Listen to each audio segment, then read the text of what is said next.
In July 1945, the skies over Japan were growing ever darker, with the roar of bombers and the threat of impending doom, as the Imperial forces prepared for the final showdown with their allied enemies. Amid this tense atmosphere, on the tumultuous waters below stood Katsuragi, a majestic Unryū-class aircraft carrier with state-of-the-art technology. Completed in October of the previous year, she had arrived on the scene too late to turn the tide of war, but now found herself on the front line of the Empire's last stand. Despite her imposing presence, her decks were eerily devoid of the aircraft she'd been built to launch. As the war had taken its toll on Japan, a shortage of pilots and planes had left Katsuragi a sleeping giant, a mere shadow of what she'd originally been designed to be. Nevertheless, despite her lack of fighter planes, Katsuragi was no toothless tiger. On the contrary, her anti-aircraft guns packed some serious firepower. As enemy aircraft came swooping down over the Seto Inland Sea, the carrier's crew sprang into action, ready to defend their proud nation to the bitter end. With hearts pounding, each gunner carefully took aim as the first wave of attackers approached, before shooting skyward with a thunderous roar, sending a defiant message to her allied attackers. Neither Katsuragi nor Japan would go quietly into the night. Japan had stepped up its expansionist mission in mainland Asia during the 1930s, and by the beginning of the following decade, it was turning its sights towards war with the United States. Anticipating the importance of naval aviation in a clash that would primarily take place across the Pacific, the Japanese began investing in developing more aircraft carriers, from which it could launch blistering aerial attacks on enemy positions.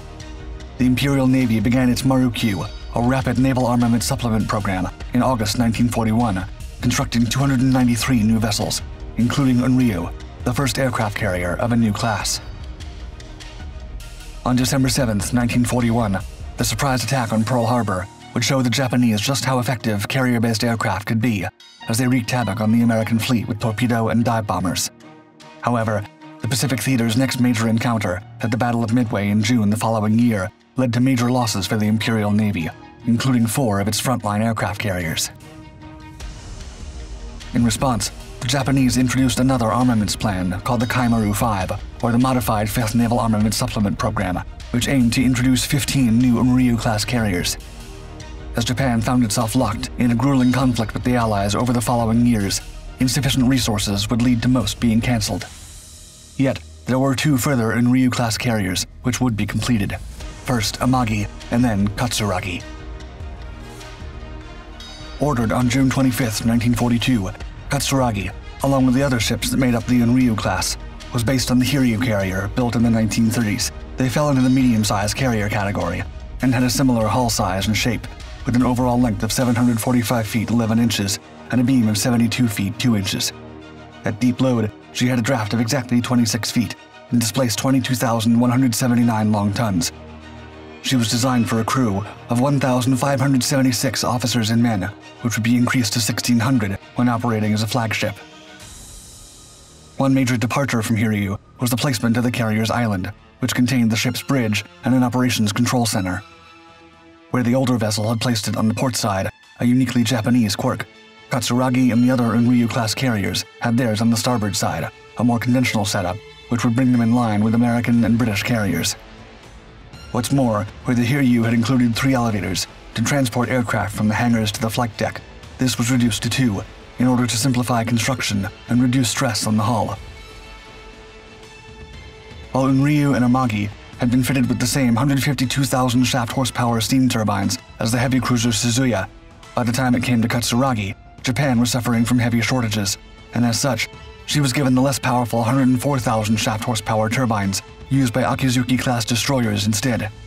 This lowered her top speed to 32 knots, rather than the 34 knots her classmates were capable of. However, what she lacked in velocity, she made up for in other ways. As the war progressed and the threat from Allied air attacks increased, the Japanese became conscious of the need to boost their carriers' self-defense systems.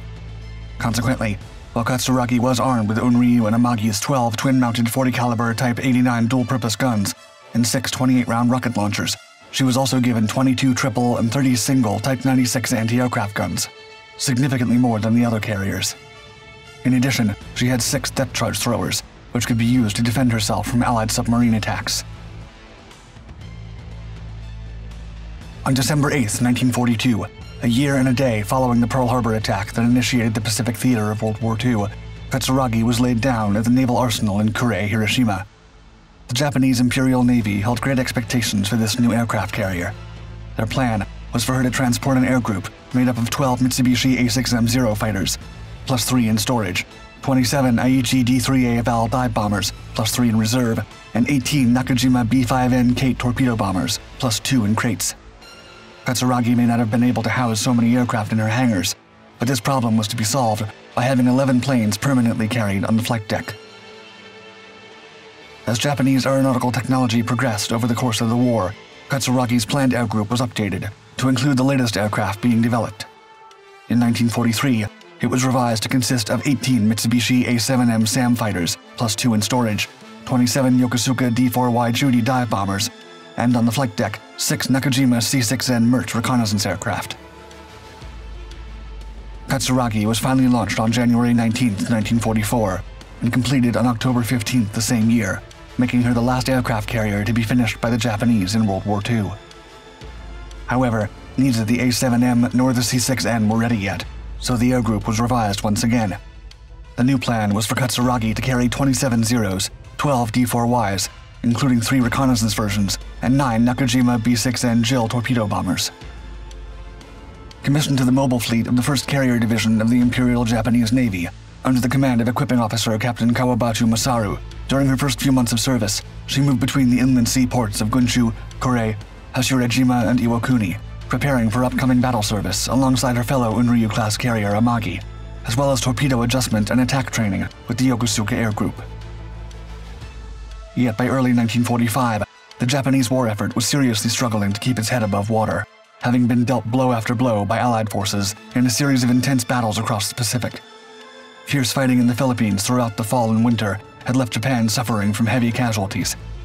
The Empire was now facing a severe shortage of carrier-qualified aircrew, and with an all-important battle brewing on Iwo Jima, those who remained were ordered to operate from shore bases to participate in a counterattack on the island instead. Unfortunately for Katsuragi, that would include her assigned Air Group 601, denying her the chance to show off her full potential. The air group is believed to have later participated in the frenzied kamikaze attacks, which sank USS Bismarck Sea and left USS Saratoga badly damaged.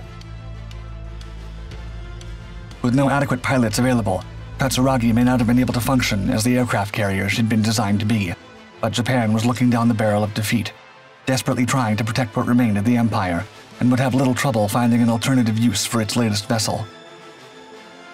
Returning to Kure on February 15, 1945, Katsuragi was ordered to be thoroughly camouflaged in order to avoid detection from Allied aircraft.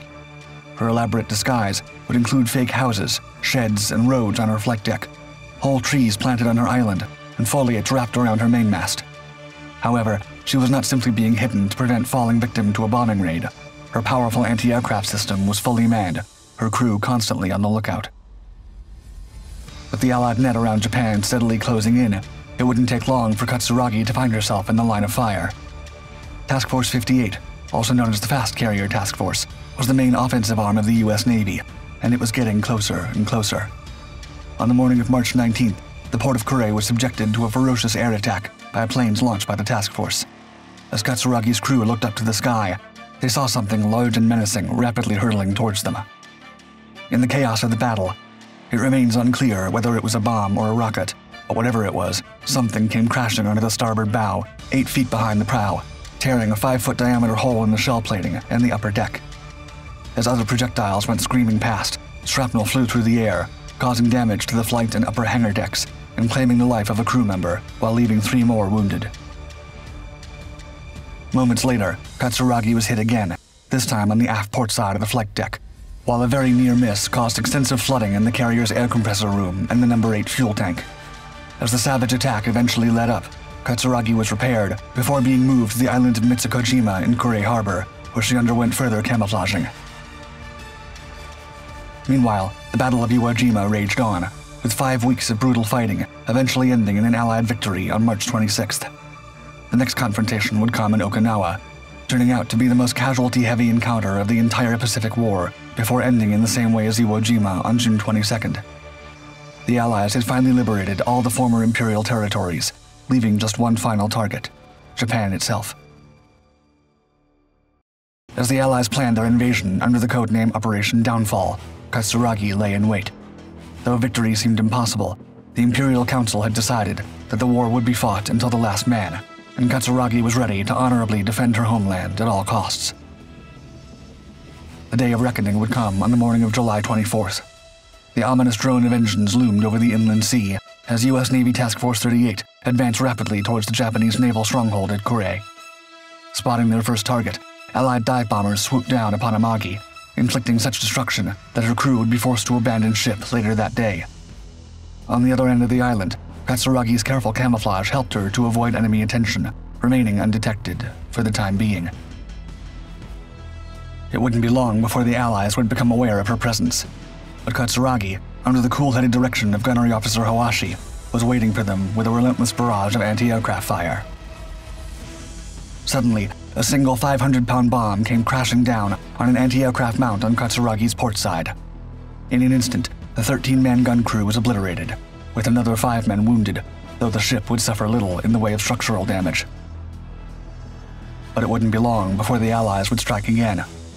On July 28th, the skies above Kure blackened once more. Katsuragi stood firm, her guns unyielding as the enemy planes zoomed overhead. With pinpoint precision, she sent one unlucky Allied aircraft plummeting to its doom at the bottom of the inland sea. A 2,000-pound behemoth of a bomb plunged into the flight deck from starboard, crashing through into the hangar below, but exploding midair before it could reach the deck, resulting in a tremendous blast which blew out a 20-foot section of the hangar wall and caused the flight deck to bulge and buckle. At the center of the explosion, a 30-foot section the width of the entire flight deck was blown right out and tossed over to starboard to land across the funnels. The wave of devastation caused by the bomb claimed the lives of Executive Officer Captain Izumi Fukujiro and 12 other men, while a further 12 were left wounded. Yet miraculously, Katsuragi did not catch fire. The strength deck had also held, and she received no underwater damage. The following morning, as her Unryū classmate Amagi succumbed to the waves, Katsuragi remained seaworthy. As the nuclear bombs fell on Hiroshima and Nagasaki in the following weeks, finally bringing World War II to an end, Katsuragi remained a testament to Japanese resilience. Although the war was lost, she once again adapted to her circumstances, now serving as a repatriation vessel. In one last noble act, she brought home around 12,000 Japanese troops and refugees from various Pacific locations during the first months of 1946, before finally being scrapped at the end of the year.